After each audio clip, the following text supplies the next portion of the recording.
Hi guys, welcome back to my YouTube channel. My name is Abiodun. I film videos about pharmacy school, my faith, lifestyle, and school life in general. If you are new here, you're welcome. Thank you so much for stopping by. Make sure you check out my other videos and do not to subscribe before leaving. If you are not new here, thank you so much for coming back. Thank you for your love on my videos. I really appreciate it. So in today's video, as you can see by the title, we continue the series called My School Story. My School Story is a platform where students or graduates come to share their journey through school, their academic struggle, and experience. In today's video, we have a guest here, and we'll be sharing his school story with us. That sounds like something you're interested in watching. Stay. Hi everyone, I am Samuel Ogunlade, a final year medical student. I currently serve as the president of the OOUMSA University Medical Student Association. It's nice to have you again, and thank you for having me on this channel. Okay, thank you. Next question is, when did you finish secondary school or high school? Okay, I finished secondary school July 2012, Yes. and I went to the best secondary school you can think of. That's this college, Yabubo. Yeah, thank you. All right. So the next question is, describe your SSC experience. Without mentioning the name, your final exams, SSC, without jam, like which one did you take and how did you go? Okay, for the purpose of this question, I think it would be nice that I start from this point that when I was in SS2, most of my friends, went to write the YFGC. Back then, I don't know if that's still the tradition now. Back then, everybody says, I don't want to face YF first, I don't want to face YF first. Let's go and try first. Let me go and try YF. So everybody then would go to write GCE. But then my principal told us categorically that there is nothing like trying YF, that you have to wait till SS3 before you can write this external examination. And it was like, many of you would go to learn exam practices from all these centers. You now go into the school exam, to the school YF, and then to the school YF exam rather, and then you now begin to give the school back down in a negative name and all those things. School West African Senior School Certificate was my very first external exam I would ever write. And this was a nice experience. I was a senior prefect boy, so that was also the exams that I wrote with confidence back then, of course, As a senior prefect boy, I had gone to many competitions, I had won, to the glory of God, I had won state competitions. Of course, I didn't win national competitions, but I won regional competitions, science competitions, so the exam was kind of a piecemeal. So it was a nice experience. It was fun. And in the long run, I had 9 distinctions, 5 A's and 4 B's. Oh. Thank you. Next question is, describe your jam experience. Why are you laughing? Okay. Jam. Yeah. Sometimes, even the rich guy, and even the powerful ones. Okay, so I don't know which of the 4 jams I should tell you about. Okay, so yeah, I know jam 4 times. Yes, I know it's gonna be funny to find out people watching this. Yeah, okay. Not serious. 2012 I wrote jam exam. I had 235. And that was the time the jam was still kind of very difficult and I picked UI. Okay. I never wanted to go to UI, Premier University. Yeah, Premier University. Almost. Want to go to Premier University, I don't see, but thank God for Premier Pusha. After Premier University has 40 of them, and then you have cried, and you have gone to sweat with Premier Pool, you cool yourself down. What was that? So I wrote down the first time in 2012. I had 295. I picked UI. I didn't even invite me for posting at all. And even my friends that had 215, 210, because of what they picked there, they were invited, and some even finished in the UI. So 2013, you don't know they relax now. So 2013, came again. That was when it started the CBT and paper. Then those are wrote paper fully, of which I was one of them. And those are wrote computer based exam. Maybe they were trying to make people feel computer exam is better. No, I didn't feel too bad actually. Considering the fact that that was when I had 221. I had 221, which was like, it was a whole lot. They were like, oh, you have 221, you must be a genius. So then I picked UI again, For the second jam. Yes, we died here. I picked UI again, and then as per now, I picked OOU as a backup. Okay, second choice. Yes. Okay. So I wrote UI post jam exam. I don't know if I'm talking about that now, but I wrote UI post UTME I had 75. Okay. Sorry, I had 66 in that. I had 66. They said the cut off was 70. You know what? I don't owe you post M again. I had 56%. Then that OU post M was mad. As a science student, you guys current affairs. Like, remember they asked me a question that when was Israel, when did Israel overcome, or when did Israel come back to Palestine? Something like that. I was like, hey, Jesus, maybe because I saw Israel was in the Bible. Jesus, what's going on Israel and Palestine for long? So I had 56, and then, oh, you gave me microbiology. UI told me to come and pick any course apart from medicine. I had vet medicine, I had, I had geology, chemistry. You actually gave me chemistry. Although I loved chemistry back then, because I'm like, I want to spend my life in chemistry. Maybe I should have even gone, I don't know. So I came to OOU to do microbiology with the hope that they said you can cross. Like, yeah, to medicine. You know, there are a lot of functions that you hear if you are not in the system. They say you can, because you just have a first class in what's called you. Okay, no, first class, that's the smallest of things.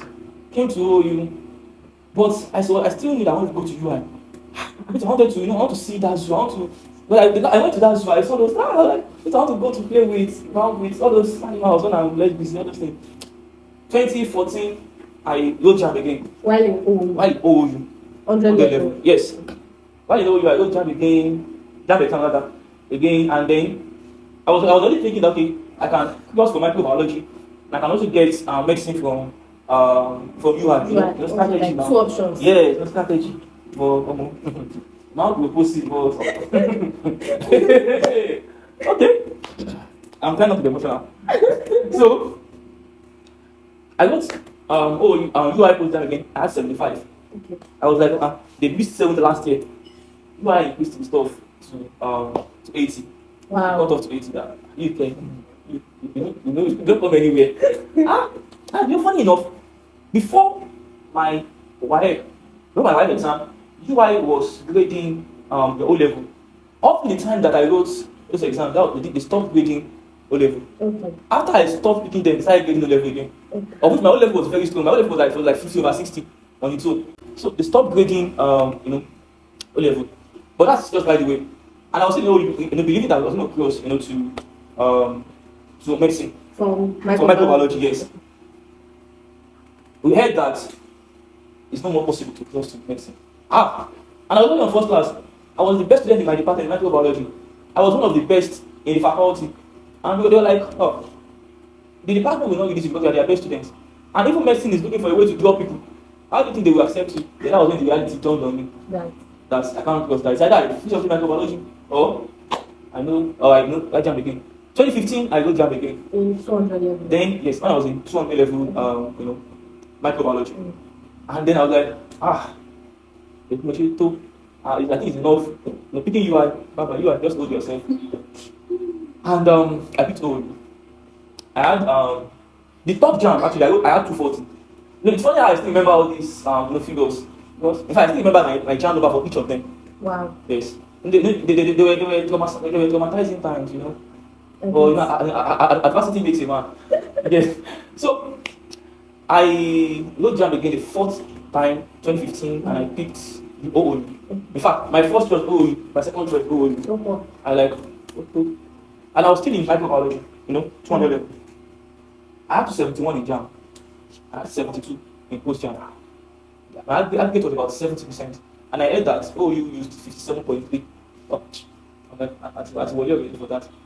So when I was to go to 300 level microbiology, I stopped microbiology and I came back to medicine 100 level. So my mates were in 300 level microbiology, those in biochemistry, everybody, and then I was in 100 level medicine. So my friends then that we were going to first class, when I was in chemistry, I had a friend that was in chemistry then, he's in the US now. He's in his PhD then. He's in his PhD now. All my friends are in the US doing their PhD. In fact, also that we're very close friends, that all of us were on first. I can remember when we went to check our chemistry results back then, when I was in microbiology. These were the best of times, but there were times of adversities. All of us, the three of us, myself, Bieldo, and Victor, just went. That's my Daland guys. We just checked out. I checked my 90 over 100. Bieldo checked his own 90 over 100. Victor, 90 over 100. And all of the two of us just turned back. Just went. So people were like, how are these three people? Nobody just said 90, 90, 90. When they check our biology results, I had 94. Bieldo had 92. Sorry, I had 82. So I had 94. Bieldo had 92. and then Victor had 90. So we all. I remember that we now had then when we did mathematics and statistics, out of the entire 795 or so, 700 something that wrote statistics, only 10 of us, only 5 of us had A. So that was when I was in microbiology. So I now wrote my jam, the fourth one, like I said, came back to medicine. Biodu was in 300 level, and later when they went to 400 level, I was in 200 level medicine. And because he had a first class, he got a PhD slot straight away in the US. And what he's doing his PhD in the US is a GA, graduate assistant in the US, and here I am doing an empirical science in medical school. And of course, in my finals, I'm happy for where I am. So that's my jam journey. Thank you. Thank you very much for that. The next question is why medicine? Okay, the truth is, something that made you like jam 4 times, you should know it's something that is worthwhile, it's something that you are really passionate about. The question is, if not medicine, then what would I have done? Yes, there are a lot of things I would have done, but I don't think I would have been so fulfilled. I love medicine. Medicine is my life. In fact, I was telling someone that medicine is, that my medical knowledge is not for merchandise. My medical knowledge is one that I want to use in helping people to the best of my ability. So, why medicine? Medicine gives me leverage. Medicine gives me an opportunity to serve humanity. Medicine gives me an opportunity to give back to the community. Medicine, in fact, okay, I don't have to chip in this. I got a scholarship to Oxford University in the UK. Of course, it sounds foolish actually, because all I needed to do was just to finalize the scholarship by getting a letter of recommendation from one of my mentors. He was in the UK then, but he's in South Africa now. And it was just to write it and then to seal up the scholarship. I already got it. And because when I looked at the courses, and I was not able to choose a course, I thought medicine was not in those courses. I never knew that medicine was not a first degree course in the UK, in the That US. was when? Yeah? When was that? That was 2012, 2013. Yeah, the same time you started writing. Yeah, all those years. Okay. But because medicine was not there, I was like, this people want me to lose focus. It is medicine or nothing. I didn't go. I didn't, accept the scholarship. I declined because there was no medicine. But that was foolish because maybe I would have just gone for something and then I would have come back. But I never had the exposure. Wisdom is possible to direct. And when there's no counsel, there's bound to be destruction. So something that would make me leave that medicine is something that I really want to do. So medicine is something that I have passion for. Because it's something that, like I said, I can give back to humanity, and I'm not one of those people that maybe because that's all you can do as a medical, as a science student. Yes, I have the opportunity actually. I had the opportunity to become an engineer, to become a pharmacist, because I loved chemistry then. I wanted to come for pharmacy. Because they said pharmacy is about chemical stuff. But I just loved medicine, and it's not sincerity. Of course, there may be shady in medical school, but I did not regret choosing medicine because they give up so soon. Who have no reason to start? Yes. When you have no reason to start, when there was no reason to start in the first place, then you give up so soon. But when there's something behind you, or when there's something at the back of your mind that this is the reason I've started this, it doesn't matter what's shaking. You shake your body. Keep on. So I have a question. Sure. Concerning the Oxford University experience and you declining that, what was your parents' what was their view on that? Funny enough, all through the process, I didn't tell my parents. I didn't tell my parents about the whole thing. Yeah, about the whole stuff. I was just talking to my mentor. I'm sure they would have been like, "Are you feeling like a bastard?" So did they know now? So now they don't, unless they watch this YouTube chat. Unless they watch this YouTube video, so now they don't know. My mentor was surprised too because I declined before telling him. Wow. Yeah. He really wanted me to do mathematics because I was very good. I love mathematics. I attended my school in Olympiad mathematics. I attended my school in cowbell. I attended my school in regional mathematics competitions. Won mathematics competitions. Of course, I didn't win cowbell. I didn't win Olympiad, but I won other mathematics competitions within local governments, within other. I forgot to add that I had the best wild results in my local government. Okay. Yes, I had the best wild results in my local government thing. But some things happen which I don't want to talk about here. So that's about that. They were not aware until now. They are not aware. So if they will be aware, I don't know. Maybe when I have money, when I have enough money, yes, I cannot just talk about it. Or maybe when I now become a visiting interventional radiologist to Oxford, I cannot tell one of my colleagues that I was to come to this place, but here I am. So you think they will still have reservations about it? With my parents? Yes. I won't tell them the details now. But you know, there's a level you get to in life. That even if you have reservation, you just doesn't matter again. Yes, if I go to a level in which you are sending like a million naira to them, even if they ask, they will like, wait, Carlo, even if I don't, because of those that may not understand you, they might be like, even if you are going to Oxford, so for them to get and then those things don't matter. Yeah, so we're not aware. They're not aware. I don't know if they will still be aware. In the journey of pursuing medicine, moving from one course to another, how did this experience model you? Okay, thank you very much for that question. One thing that this whole up and down, all this digital has taught me is that patience does it all. And if there's something you are really passionate about, it's never too late to go after it. And then it has modeled me into being a very resilient person.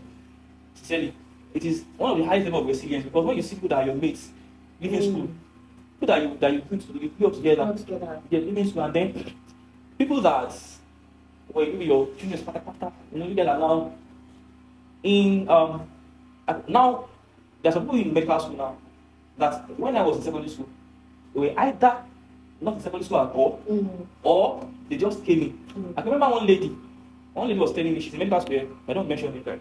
She told me that when I entered medical college, that was about 2 years after you left, that they were telling us that there was one person that came to this school. His name is Ogunlade Samuel. It was this, it was that. That was 2 years after I left, when she was MD. So now we are both together in medical school. We are colleagues, whether you like it or not. So this journey has taught me resilience, and has taught me the fact that all in all, there's always a place to do more. Because I could have just been complacent, I could have just yes. Because that was such a feat. Yes, microbiology is enough. Of course, I would have been in the US doing my PhD. Yes. I felt it got to sound like maybe I should just do virology. After microbiology, be a professor of virology. Then I was to leave secondary. I was to leave university. I think I finished microbiology. I was to leave at 22 years. I was finished at 22. Then I'll serve at 23. Start my PhD. Become a professor. Maybe become a PhD holder maybe at 28 or 27. Depending on my program. Within the next 5 years, write papers at 33. Become a professor. I was like, I'm not going to be fulfilled. So that was when So this journey that you can always do more, and there's a place called there. I mean THERE. There's a place called there. There's a place where you can get to. And as much as you're not complacent, and as much as you know where you are going to, it is really achievable. Yeah, you don't settle for less, because what you want is yet to be achieved. Let me round it up by saying that the enemy of great is good. Right? One thing that will make you not to achieve something great is when you stay on something good that you have achieved. Microbiology was not a bad course. It was a good one. But was it great enough for me? No. So that's a lot of things I've learned in the course of this journey. Thank you very much for that. The next question is, what do you do aside medicine? You are delving into okay. Okay, in the spirit of full disclosure, as of today, my schedules are: I'm a medical student. Praise God. Hallelujah. I currently serve as the president of the association. I work. I'm an academic writer. I'm into academic writing. I am a student of tech. And then I'm currently Duolingo student. That's my language teacher. I know many of us know Duolingo now. That's the language app. But currently, I'm currently a student of Spanish and German. And like I said, I work. And so basically, these are the things that I'm into volunteering in. Volunteering in the outreaches, food banks, and all those things. So those are some of the major things I do apart from medicine. And it's a whole lot, especially the fact that you work, you combine, when you leave the hospital, I just to go to do some of your work, you have volunteering to do a lot of things, and then I do tutoring. Yes, I teach secondary school students, but this one is for free. One of my ways of giving back to the community is that when and after each ND, I go to secondary schools to teach them for free. The last one I went to Muslim high school where I taught them physics, chemistry, biology. I taught mathematics. I taught further mathematics. I taught those 5 courses without collecting the time. But they gave me a letter of recommendation, but and the students also gave me some stuff. So it was really a nice experience. So that's one of those things I do apart from medicine. And then, of course, I'm into school politics. The last question is, what is your word for students like you? Students who are struggling or pursuing one course while in another, or while not having any at all. So what is your word for them? Okay.